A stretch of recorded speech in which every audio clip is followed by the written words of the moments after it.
Welcome back to ILTV News. We begin the week with the bittersweet news that Hamas has released yet another appalling hostage propaganda video showing signs of life of 19-year-old hostage Liri Albag, who has been held in Hamas captivity for over 450 days. While Israelis are, of course, relieved to see Liri alive, it is clear from the footage that she's suffering immensely. These videos, which Hamas continues to release, which we will not air due to the family's request, are used to stir divisions within Israeli society and misplace blame for the hostage crisis onto Israel. For this reason, Hamas has forced almost all the hostages to make condemnations of the Israeli government explicitly and to call for protests. After the release of the clip, former hostage Yagil Yaakov, who was kidnapped on October 7th from Israel at only 13 years old, stated that Liri's painful video gave him flashbacks to when Hamas forced him to make similar statements in a video while pointing a Kalashnikov rifle at his head. Israel is happy to know that Liri is still alive and is committed to doing all they can to bring her home. But these videos are a form of psychological torture for the victims and for Israeli society. And they serve as a reminder that Hamas is not a rational actor seeking a Palestinian state. They are simply a genocidal death cult hell-bent on eliminating the state of Israel, even if it means the complete destruction of Palestinian society. Their methods are no different than ISIS, and the global community must wake up to the reality that Israelis have faced for decades if a deal is to be struck. As Israel navigates this complex challenge, ILTV's Shosh Bedrosian is in Hostage Square now to explain the biggest obstacles and why there hasn't been substantial progress for more than a year. Well, that video of Liri Albag is just chilling to see. Her family says it's obvious she looks unwell and is under some type of psychological distress in that video. Now, I've spoken with a lot of hostage families before, and they say oftentimes they're watching these videos at the same time as everyone else, which is just part of the mental trauma and game Hamas continues to play with these families suffering.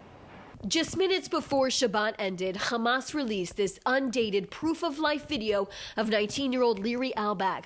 The 3.5-minute video shows her alone in what appears to be a cell with dark circles around her eyes. Albag then speaks, looking into the camera as her leg trembles for the entire length of the video. The fear in Albag is clear, as she's been in Hamas captivity for 457 days. Her family asked the media not to publish the video, and that's why we are only sharing still images of it. Albag was a surveillance soldier at Nahal Oz post and was kidnapped with 6 other women from the base on October 7th. And on Friday, talks resumed as Israel sent a team of negotiators back to Doha, Qatar, in hopes of closing the ceasefire and hostage deal. Now, Shosh, for more than a year, officials have been working to cut a deal, but they say Hamas is in the way. What is the latest we know on this? Yeah, well, like you said, for more than a year, officials continue to insist Hamas is the roadblock every single time. Now, the terrorist organization, which has caused their own people to die inside of Gaza after they started a war on October 7th, is said to have pulled back multiple times once they get close to agreeing on the terms of a possible deal. In one of his final interviews, Secretary of State Antony Blinken explains the situation. You hear virtually nothing from anyone since October 7th about Hamas. Why there hasn't been a unanimous chorus around the world for Hamas to put down its weapons, to give up the hostages, to surrender. I don't know what the answer is to that. Israel on various occasions has offered safe passage to Hamas's leadership and fighters out of Gaza. Where is the world? Where is the world in saying, yeah, do that, end this, stop the suffering of people that you brought on? Now, again, that doesn't absolve Israel of the way of its actions in conducting the war. But I do have to question how it is we haven't seen a greater sustained condemnation and pressure on Hamas to stop what it started and to end the suffering of people that it initiated. As this team in Qatar works to close a hostage ceasefire deal, we will continue to follow all of the updates right here on ILTV. Emily?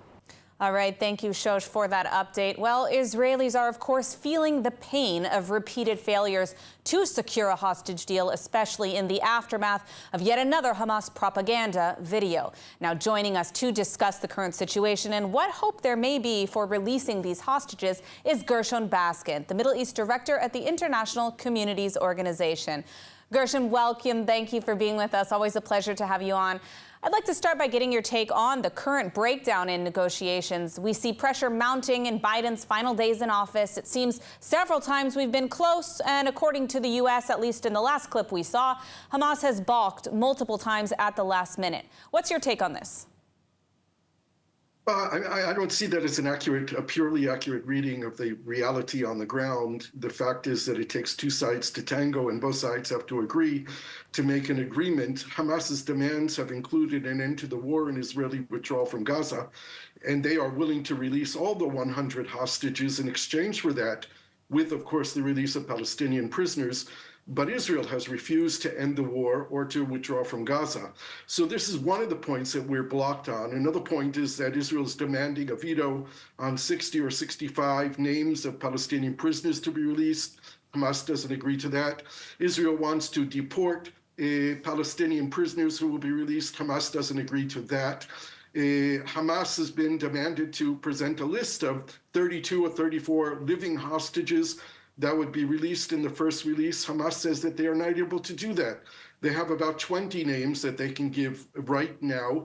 They say they need a ceasefire for about 1 week in order to collect the information of where all the hostages are and what their condition is.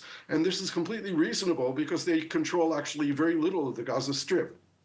Now, we heard also from Secretary Blinken that when pressure on Israel mounted, whether through internal protests or global pressure, he argued that it discouraged Hamas from making a deal. We, of course, have also heard consistent messaging from Hamas in their psychological warfare videos, hostage videos, almost every one of them calling for Israelis to protest against their government.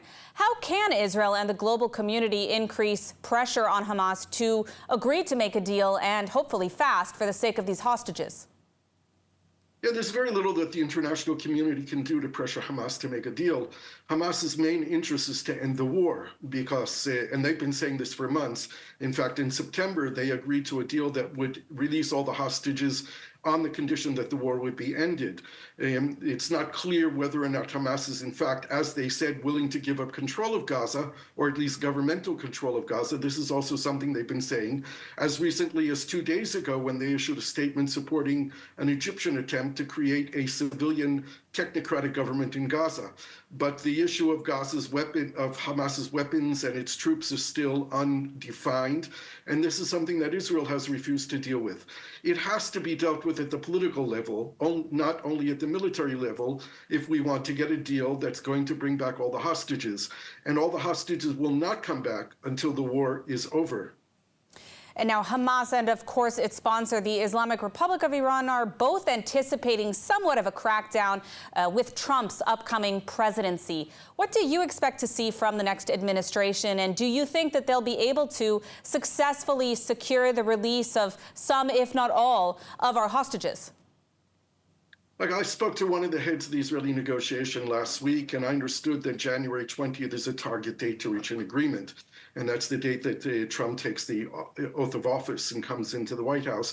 There is a sense in Israel that this is a kind of target date that should be met in order to give Trump on his first days in office. This is a kind of a political gift. So there might be an incentive here to reach a deal by January 20th. Iran is not involved in these negotiations, and Hamas doesn't take instructions from Hamas. You said that this is a Iranian-sponsored organization. It's not. They receive support from Iran. I would say $100 million annually is pretty big support from the Islamic regime in Iran, and in fact, both sides agree on that. I would question the numbers. One, it's no doubt that the Islamic Jihad is sponsored by Iran, but let's not forget Hamas is a Sunni movement, and they're not part of the Shiite axis. They receive political support and other support from Iran, but Hamas is not an Iranian-sponsored organization. It is a Palestinian organization. Its roots are in Palestinian society and not within the axis of the Shiite alliances. Well, Gershon, I'm sorry, I have to correct this for our viewers, but this is absolutely not true. There's a reason that Hania was assassinated on the ground inside of Tehran. These agreements are acknowledged on both sides. So I understand your specification that they're Palestinian. They're not an Iranian group. But they are an Iranian regime-sponsored terrorist organization. Absolutely, both sides admit this. Okay, you're deceiving your viewers. That is not true. It wasn't started by Iran. They've had support. No one said it was started. Over the years, but they are a proxy. In 2012. Broke ties so much so that Ismail Haniyeh had an apartment inside of Tehran. I think I'm a little bit of an expert on the issue of Hamas, having dealt with them for 18 years directly. This is part of the mythology about what Hamas is. I'm sorry, but the financial track record is not mythology. But I do want to thank you for your time, Gershon, and for your insight on the hostage situation. Thank you, Gershon. A lot more money from Qatar than they ever received from Iran, and the Israeli negotiators. The fact that others gave them more money is irrelevant to the fact that they are a stated proxy of the Islamic Republic of Iran. Both sides have acknowledged that. Thank you, Gershon, for your time today. Welcome. Well, day 457 of the war in Gaza, and clashes are intensifying. Over the weekend, Hamas continued firing rockets towards Israel, and the IDF raided a major terrorist hub. More from ILTV's Steve Leibowitz. IDF troops destroyed a compound in northern Gaza serving as a hideout and terrorist hub. The area included structures overlooking Israeli territory with anti-tank posts, booby trap tunnels, and rocket launchers aimed at Israel. Troops entered and destroyed the entire complex in the so-called officers' neighborhood. The IDF said dozens of Hamas operatives were gathered at the targeted sites from which they planned and launched attacks against troops in Gaza and against Israel. A shoulder-launched missile was fired from the Barej area in central Gaza. It had not come close to hitting the helicopter it was targeting and was shot down by Iron Dome air defense. The projectile triggered sirens at Kibbutz Be'eri. Shrapnel from downed rockets fell in Sderot. No injuries were reported. The IDF ordered new evacuations of civilians from central Gaza after the attempt. The civilians were urged to head toward the Israeli-designated humanitarian zone in southern Gaza before the IDF launched strikes in the area. Rocket sirens sounded several times over the weekend, and it's now 9 straight days of rocket fire by Hamas targeting Israeli border towns. Over the weekend, the Air Force pounded over 100 terrorist positions across Gaza. Meanwhile, at the UN Security Council, Israel defended its recent operation at Gaza's Kamal Adwan hospital against extreme propaganda being passed as truth. Despite repeated calls by Israel to cease the unlawful military use of the hospital since the start of the operation in October, these warnings were again ignored and disregarded. This week's precise operation by the IDF revealed the extent of Hamas's abuse of the facility. Over 240 terrorists were apprehended, including 15 who participated in the October 7th massacre, the darkest day in Israel's modern history, where over 1,200 lives were brutally taken by the terrorists. Israel also explained the detainment of the hospital director. Among those apprehended was the hospital director himself, who is suspected of being a Hamas operative, as hundreds of Hamas and Islamic Jihad terrorists were hiding inside the Kamal Adwan hospital under his management. He is currently being investigated by Israeli security forces. The rebel Houthis in Yemen continue launching attacks towards Israel. Early this morning, air defenses shot down a ballistic missile before it could reach Israeli airspace. Red alert sounded only in a small part of the country, and there were no injuries or damage reported. It was determined that the fragments would not reach Israel, and the danger was eliminated. Over the weekend, the Houthi rebels in Yemen targeted Israel with a ballistic missile launch and a UAV attack. The very early Friday morning missile caused millions of Israelis living in the greater Jerusalem area and much of central Israel to shelter.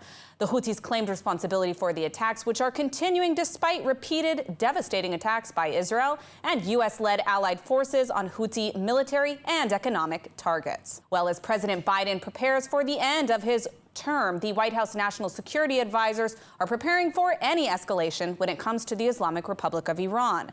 Let's see what took place this past week. On Thursday, U.S. President Joe Biden was briefed by U.S. National Security Advisor Jake Sullivan on the possibilities of a U.S. strike on Islamic Republic nuclear targets should the regime continue in the advancement of their nuclear program before Trump takes office. Experts have speculated that the regime in Iran may try to make a last-minute effort to obtain a nuclear weapon ahead of Trump's second term, during which he is expected to implement a campaign of maximum pressure 2.0 to weaken the regime. Sources claim the president was concerned with whether or not there was substantial progress in the Islamic regime's nuclear program that would warrant an urgent strike, but reportedly did not make a decision in regards to any action. Since the 2015 nuclear deal, which former President Trump withdrew from, the Islamic Republic has increased uranium enrichment well past the limits of a deal, has rebuilt enriched uranium stockpiles, and installed advanced centrifuges to speed up output. Repeated attempts to form a new deal under the Biden administration and European powers have been fruitless. The Islamic regime has also been criticized by the IAEA, the UN nuclear watchdog, for their lack of cooperation. In December, the IAEA chief reported that the regime had dramatically accelerated uranium enrichment to up to 60% purity, a level not needed for any purpose other than a nuclear weapon. Meanwhile, in Tehran, the regime marked the 5-year anniversary of the assassination of IRGC leader Qasem Soleimani, who was killed in a U.S. airstrike ordered by Trump. The regime has continued to threaten revenge and is believed to have repeated assassination attempts on Donald Trump during the 2024 elections. The White House stated that the briefing was not based on new intelligence, rather what they called prudent scenario planning. Well, after a long struggle, the scandal-ridden UN agency responsible for Palestinian refugees in the West Bank and Gaza has announced they will be closing up shop. Finally. Here's a closer look at what happened this past week with UNRWA. This week, UNRWA, the UN agency tasked with providing services to Palestinians, announced their intent to shutter their services in both the West Bank and Gaza. The move comes following legislation in the Israeli Knesset declaring the agency illegal due to their continued collusion with Hamas and Palestinian terror groups, legislation that comes into effect this month. Humanitarian aid has been an ongoing challenge throughout the Gaza war, as even when Israel sends hundreds of trucks into Gaza, the UN has not worked with Israel to ensure they are distributed, and many of them have been raided and looted by Hamas, with insufficient aid remaining for the public. Despite the dire situation, UNRWA has not helped the Palestinians as needed and has instead been immersed in ongoing scandals, with numerous UNRWA staff being revealed to have not only taken part in the October 7th massacres, but in some cases be active members of Hamas. A subsequent UN investigation also confirmed 9 UNRWA staff took part in the October 7th massacres. UNRWA has received criticism for many years for perpetuating the conflict rather than resettling refugees, as all other UN agencies that deal with refugees do. UNRWA has also been exposed repeatedly for teaching blatant anti-Semitism and incitement to violence in their classrooms, and Hamas rockets have been repeatedly stored inside UNRWA schools. Following October 7th, many countries paused or in some cases cut their funding to UNRWA over their association with terror groups. Israeli officials stated that they will continue to work with other aid organizations to ensure humanitarian aid is transferred to the Gaza population. The U.S. and Israel have conflicting views on ceasefire compliance in Lebanon. The Air Force struck a Hezbollah weapons depot after the Lebanese army failed to act. This after the U.S. general who heads the mechanism said the Lebanese army was professionally dismantling Hezbollah. More from ILTV's Steve Leibowitz. U.S. General Jasper Jeffer, who heads the ceasefire mechanism, visited South Lebanon and praised what he called the professionalism of the Lebanese army. Jeffers expressed satisfaction with the ceasefire. According to the U.S., in the past weeks, the Lebanese army has cleared over 9,800 pieces of explosives from at least 80 locations. U.S. envoy Amos Hochstein is due back in the region. Hochstein will reportedly be engaged in a mission of monitoring the ceasefire implementation. The agreement is due to end in 25 days, and Hochstein's role will end before that, with the end of the Biden administration on January 20th. Amid the ceasefire, the IDF destroyed Hezbollah rocket launchers in South Lebanon. The IDF hit medium-range rocket launchers after the Lebanese army did not respond to a request that it neutralize the weapons. The army said the strikes were carried out in several locations containing Hezbollah assets, including launchers. Hezbollah leader Naim Qassem spoke up, threatening that his patience may run out with Israel before the end of the 60-day ceasefire. Qassem seemed to indicate that if the IDF is still on Lebanese territory on day 61, the Hezbollah attacks on Israel would resume. Meanwhile, reports from Syria indicate that Israel hit a defense facility and scientific research center near Aleppo. Israel did not confirm the attack, but it comes amid intensive strikes since the fall of the al-Assad regime. Well, a family-owned furniture store in Herzliya, Israel continues to be in business after 63 years of helping people furnish their homes here in Israel and abroad. ILTV's Shosh Bedrosian visited the store to see what they have to offer. Hecht is a multi-brand store. We have the opportunity to show a lot of variety of furnitures, and also we carry the most beautiful brands in the world. We've been here since 1962. It's the most beautiful showroom in Israel. That's the first thing, and it's also the biggest. I mean, this is almost 3,000 square meters, which is very, very big. So we have the opportunity to show a lot of variety of furniture. This company holds a lot of brands. So let's say Roche Bobois and Ditre are middle range brands, and we have the higher brands, which is Fendi, Bentley, Tursardi, Versace. And of course, those brands are the prices are higher. So each client, when he arrives to Pitaro Hecht, he can let us know his budget. We can match the budget of the client. A lot of clients coming from all over the world, people that are living in other countries. It can be in the USA, it can be in Europe, but they have houses here in Israel. And we really support these kinds of clients because it's important for us, for them to buy here in Israel. It's Zionist, and it's also good for the economy in Israel, and this is something that is very important for us. So we guarantee you that if you try to buy from Pitaro Hecht, we will give you the best prices that we can to make it affordable for you here. It's the most beautiful place to come and see and get, vision of what you want and to see the most updated furnitures around the world. It's here. Everything is here. Come to Pitaro Hecht, and I promise to give you the best tour. Hungarian Jewish Olympic gymnastics champion Agnes Keleti passed away over the weekend and will be laid to rest in Budapest. Keleti was a Holocaust survivor who went on to win 10 Olympic medals. She passed away just before her 104th birthday. Keleti spent decades developing gymnastics in Israel. The date for the Budapest funeral of Hungarian-Israeli Olympic champion Agnes Keleti has yet to be announced. A Holocaust survivor, she was the oldest Olympic champion. Keleti died a week before her 104th birthday. One of the best Jewish athletes of all time, leaves behind a legacy of sporting excellence as Hungary's most decorated female Olympian. Keleti lost her father in the Holocaust and survived by changing her name and working as a maid for a Nazi-sympathizing family. The war and injury kept Keleti out of the Olympics during her prime. She won her first Olympic gold and 3 other medals at age 31. When she was done competing, Keleti moved to Israel to help develop the sport. In 1956, at the Melbourne Games, she left the Games with 4 gold and 2 silver medals at age 35. During the Games, the Soviet Union invaded Hungary, and Keleti moved to Israel.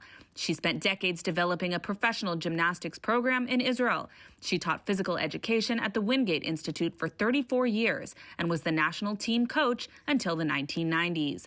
Keleti was awarded the Israel Prize in 2017 for her lifetime contribution to sport in Israel. She dedicated the later years of her life to developing Israeli athletes of tomorrow. Let's take a look at the weather forecast.